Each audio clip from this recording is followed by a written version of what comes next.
In this recording, we'll show you the new option that we have inside of chamfer recognition that allows you to ignore chamfered edges.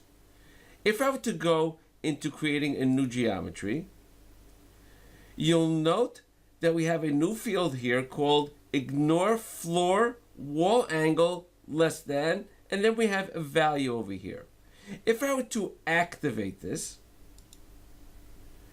then I can put in a value over here. So let's just take a look at our part for a moment, and you'll see we have sharp edges all around, but we also have a chamfered edge over here, and I don't want it to take this edge.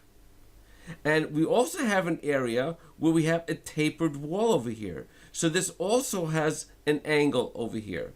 So this being a 45-degree angle, and this I've measured before, and I know it's a 75-degree angle. If I don't want it to take those edges, I can leave it exactly the way it is. Ignore floor wall angles less than 90, because they are both less than 90 degrees. So now if I would click on the part, you'll see that the edges that are recognized are all the sharp edges, but these edges over here, as well as the chamfered edge over here, is not recognized. Now, if for some reason I do want to choose this as well, but still ignoring the actual chamfered edge, so I can change the value. So let me just unselect all, and I'm going to change this to, say, 74 degrees.